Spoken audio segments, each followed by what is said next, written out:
Hey there, my name is Przemek and this is Top 50 Favorite Dark Deep Ambient Albums list, part 4.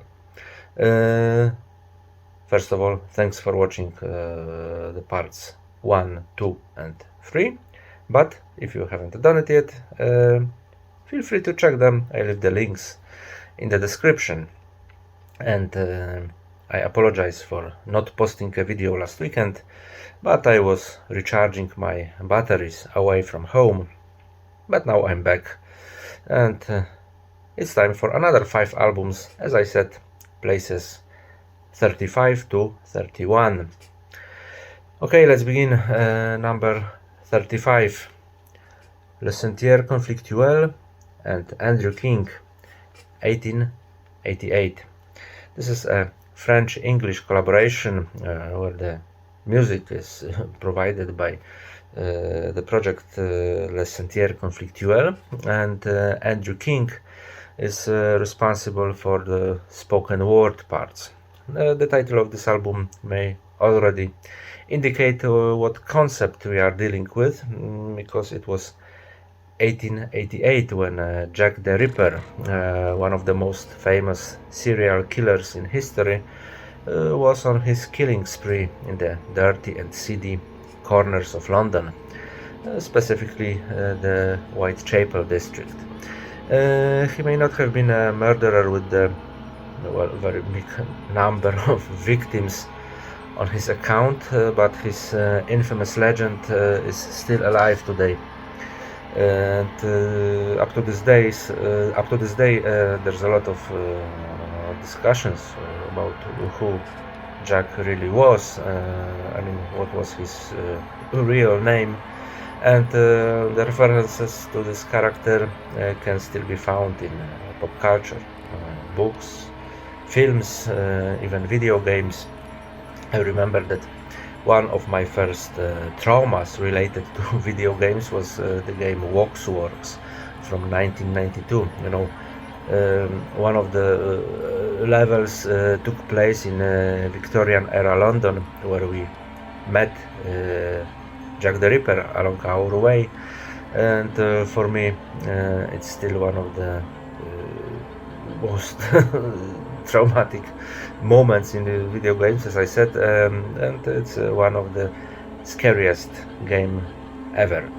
Anyway, Le Sentier Conflictuel is a French project by Philippe Cam, and 1888 is the only full-length album he released in 2006 by the invaluable Athanor Records.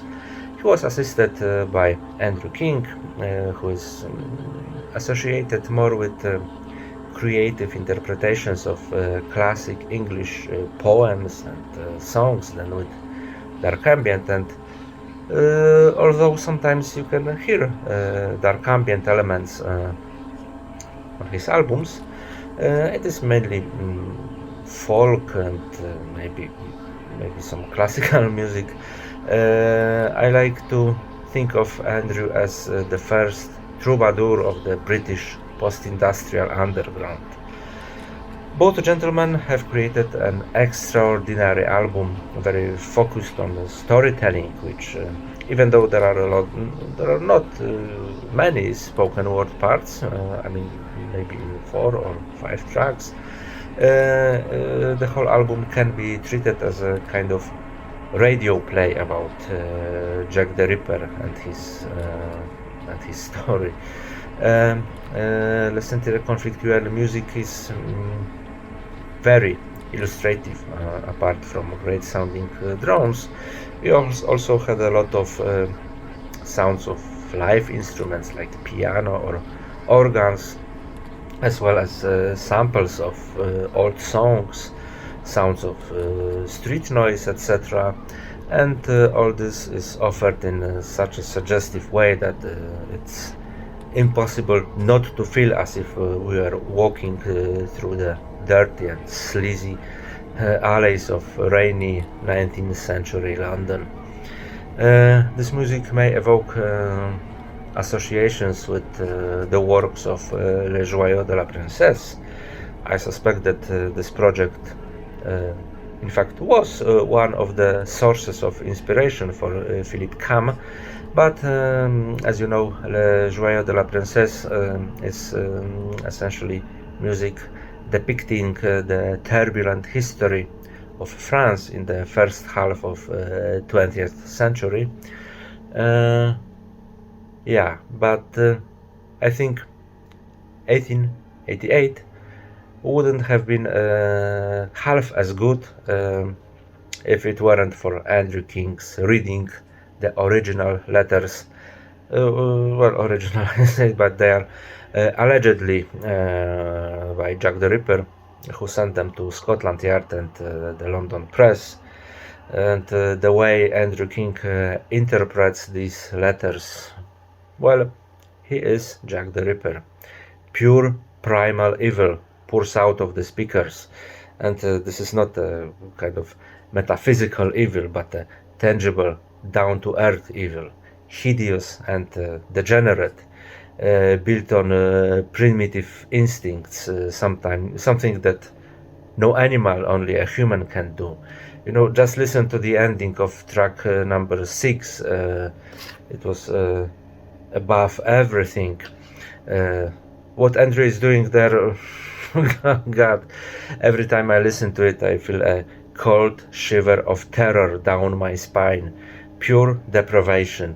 Andrew King did an excellent job on this album, a perfect album which also works great as a soundtrack to well, Alan Moore's From Hell classic graphic novel. Anyway, number 35, Le Sentier Conflictuel and Andrew King, 1888.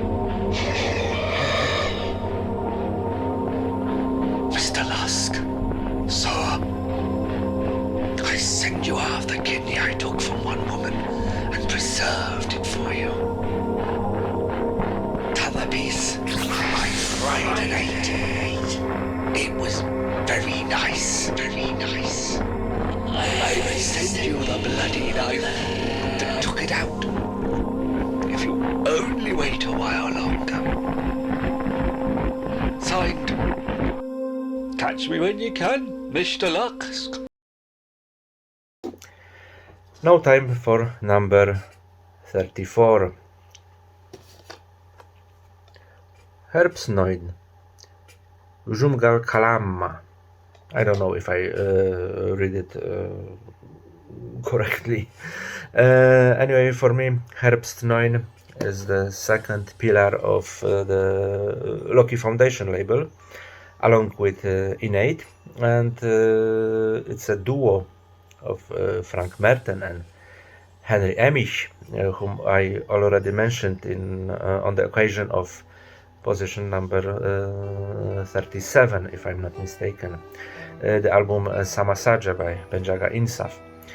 Herbstnoid has always been strongly inspired by ancient Middle East esotericism, Sumerian and Mesopotamian mythology, and in this case, in case of this project, it has always been efficiently translated into sounds.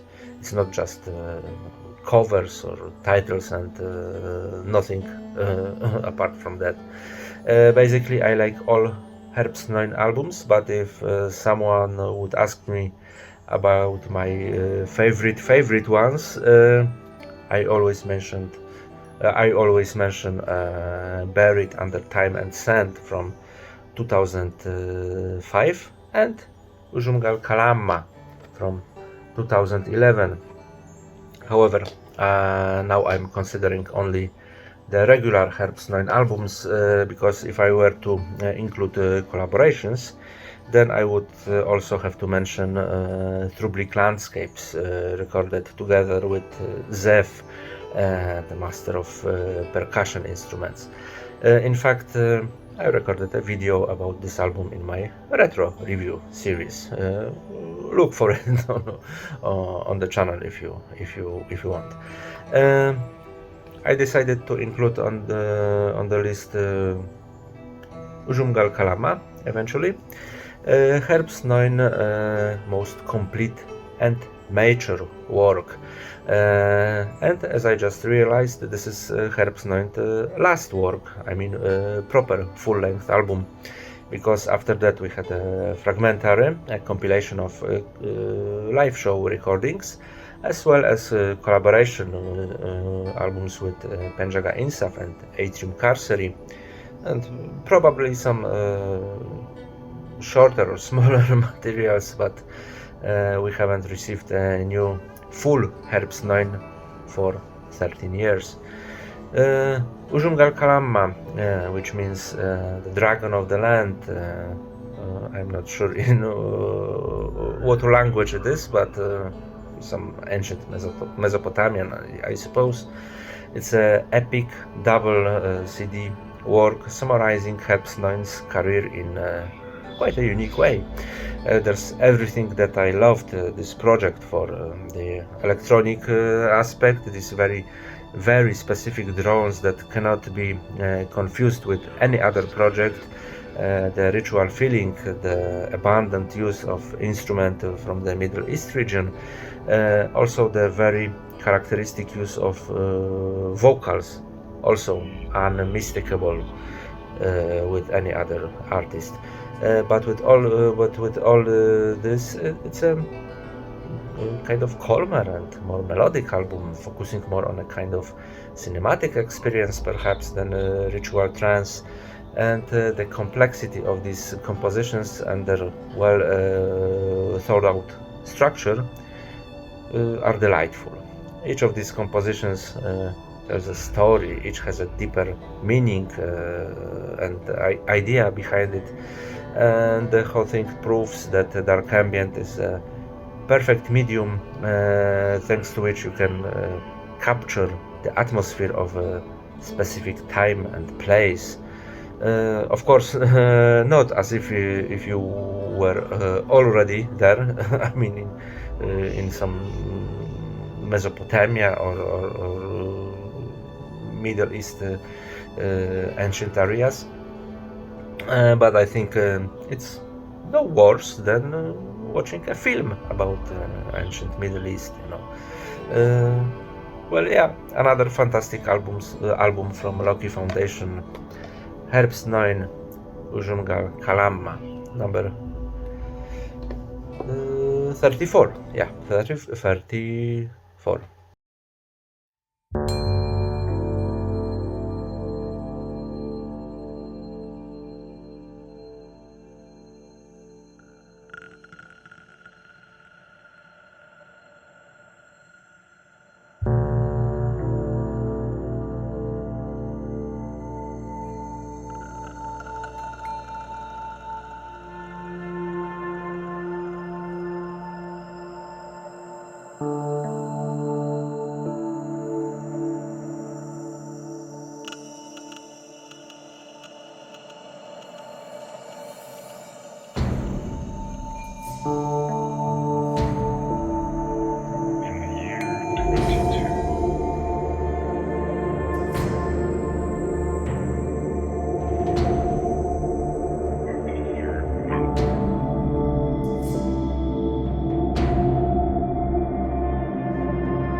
Okay, now time for number 33.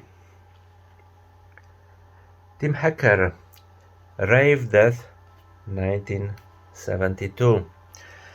Tim Hacker is a Canadian musician, and he's probably the artist who's kind of closest to mainstream of all the musicians on my list, or maybe I should say most recognizable by people who don't listen to ambient or electronic music on a daily basis. Although, of course, it's not the name that people are usually familiar with. Tim Hacker released most of his albums on the cult label Cranky, but he also released one on 4AD, which is even more cult label for that matter. His talent for illustrative music was also noticed by the film industry because he also composed soundtracks for the excellent series The North Water with Colin Farrell, who suspected that the name Colin Farrell will appear on this top dark deep ambient albums list. Also, he composed music for Infinity Pool. It's a movie by Brandon Cronenberg, the son of David. I haven't seen this one yet. And in general, I like a lot of Tim Hacker's works. Harmony in Ultraviolet, Virgins, Imaginary Country, Phantasma Parastasie, recorded together with Aidan Baker. But the one closest to my heart is Rave Death, 1972. Released on the mentioned Cranky in 2011. As you can see, this is the second album in this episode of the list with year in the title, after 1888. Not today, but in one of the next parts there will be one more album with the year in the title. You can try to guess in the comments if you want what album it could be. The cover shows a group of MIT students throwing a piano off the roof of a university building. This is an annual ritual for the students of this university, celebrating the end of the semester. And Hacker said once that this album was also inspired by Digital Garbage, among others. The image of bulldozers crushing tens of thousands of pirated CDs. Such a situation once took place in Kazakhstan, if I'm not mistaken. He recorded the album in during one day in Frikirkjan church in Reykjavik on Iceland, and was assisted by, among others, Ben Frost, and the whole thing was mastered by James Plotkin. So, as you can see, there were other famous names involved in the making of this record. And the music, the opening of this album, sounds exactly like this very cover. Like the sound of piano crashing, recorded in slow motion.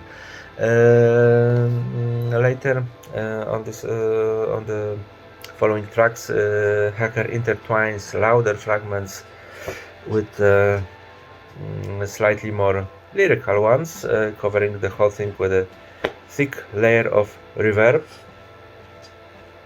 Just a minute.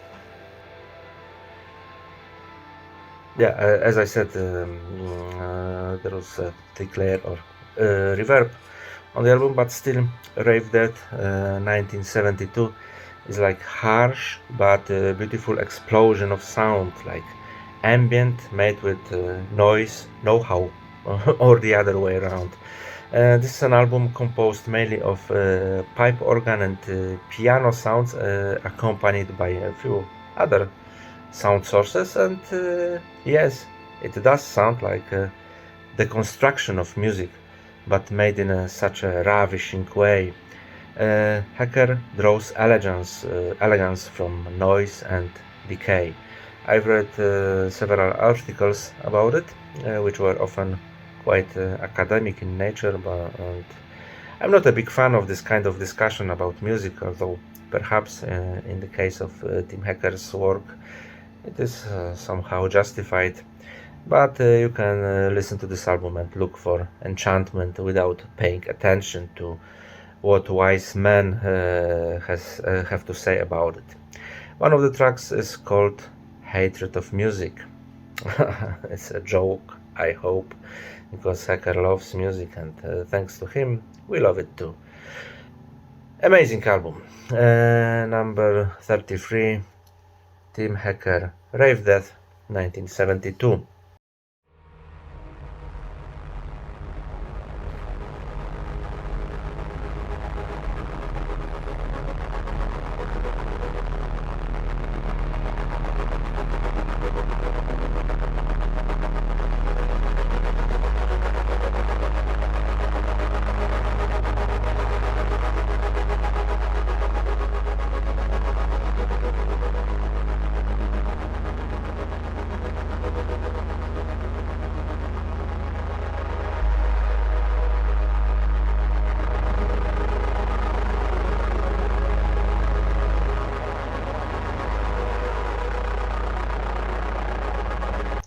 And it's time for number 32.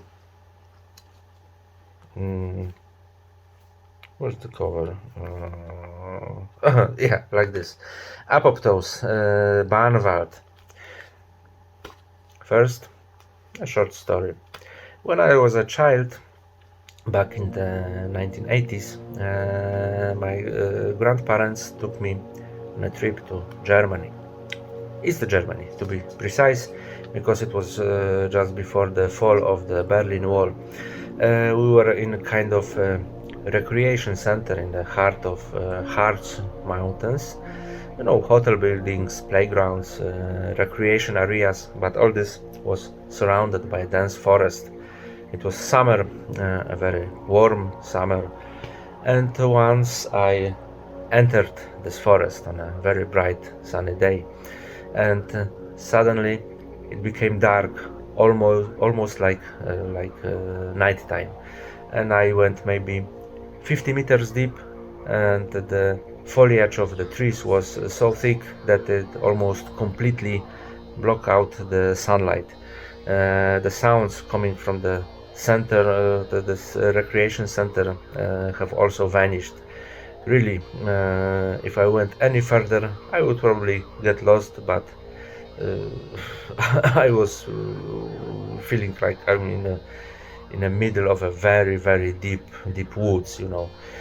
My childhood memories are probably a little distorted now, but that's how I remember it. An amazing, slightly scary feeling. When I listen to Barnwald, I always remember this moment. Yeah, Apoptose.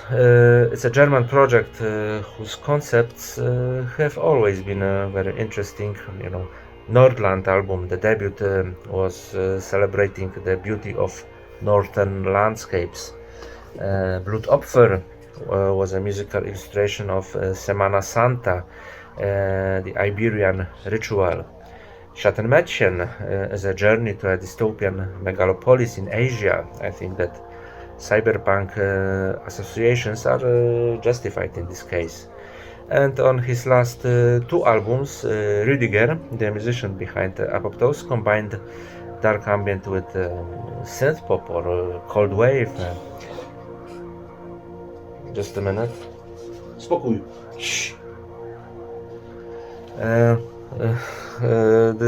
These two albums are a kind of breakneck but successful combination. And between Schattenmädchen and Anna Lil, one of these two ambient synth pop albums, we got Barnwald. Let me read a short excerpt from the press note when the album was out. On a Friday in September many years ago, three girls went into a large forest in northern Germany. They never returned. Apoptose followed their path into the woods and listened closely to the voices whispering among the trees. The album Barnwald reflects the girls' journey to a realm of witchcraft, fairy tales, and ancient goddesses. And you know what? This album exactly sounds like that. This adventure of mine that I told you about a moment ago. I didn't read the press note before listening to Barnwald for the first time, and I still felt like those girls, and then I read about the Banwald's idea, and I thought, damn, how perfectly he captured this atmosphere. Mysterious aura, ritual witches chants, a lot of forest sounds, like the rustling of leaves, the squawking of frogs, anxiety, but also delight at the power of nature. Great use of samples from non-obvious but excellent films such as Lone Dogs with Sam Rockwell, or Io non ho paura, a fantastic Italian drama thriller. The title means I'm not afraid. Banwald is like the fairy tales of Brothers Grimm, like their modern musical interpretation, and amazing, chilling, and at the same time very accessible melodic album, not for only for dark ambient fans. Yeah, number 32. I never know where this, which side is the cover. This one, I think. Apoptose, Banwald.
And number 31. Sola translatio ad infinitum. Sola translatio ad infinitum. The first and, spoiler alert, not the last appearance on my list of Stefano Musso and from Aleodia and Teosini from Opium. This is the second album of the project, released in 2001, and also in terms of labels it's a collaboration, because Avon Records and Hicksunt Leones are responsible for releasing Ad Infinitum. Valdur. Sorry. The debut, Mother Sunrise, also from 2001, was released on Hypnos Records, and it's also very nice, relaxing album. And 5 years later, Stefano and Theo released Enigma at Hicksunt Leones. It's okay album, but I like it a little bit less than the first two. I mean, Mother Sunrise and especially Ad Infinitum. Otherworldliness is the first word that comes to my mind when I think about Ad Infinitum. There are moments in movies and video games when you suddenly find yourself in a completely strange place where perhaps no human has ever set foot before. Foreign but awe-inspiring, full of different colors, different fauna and flora than what you see every day. Even different rules that apply in this world, like I don't know, physical or biological. Such a moment in gaming was the first time we entered this planet in Unreal video game, or when we teleported to the Zen dimension in Half-Life. You don't know yet if it's a hostile environment, but you just freeze and admire the landscape before your eyes. Ad infinitum has this effect on me, except that I freeze for almost an hour. The ambient flows nicely, non-invasively, but there's always something abstract, something unearthly here. Even though some fragments we hear sound familiar, like tribal rhythms or field recordings, which source is also very much of this earth, something we can recognize. By the way, I often say that for me, the greatest soundscape created by the nature is the sound of sea waves. And in the first track, the entrance, we hear perhaps the most beautiful sounding sea in ambient music. You need to check it, really. The entrance is the highlight of the album in general for me, and in my opinion, the following tracks are also great, but not as great as this opener. But still, Ad Infinitum as a whole is a trip into the kind of world between worlds. And I think that both Aliodie and Opium left their sonic mark on Ad Infinitum, but both musicians complement each other perfectly, creating a dense but not aggressive layer of drones and soundscapes. Sometimes dark, sometimes ethereal, always mysterious and fascinating. Number 31, Sola Translatio, Ad Infinitum.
Okay, that's it for today. Got again almost 30 minutes. With the music samples, it will be over 30 minutes for sure. Hope you liked the video. If so, please click like, subscribe to the channel if you haven't done it yet. Thanks for watching and see you soon.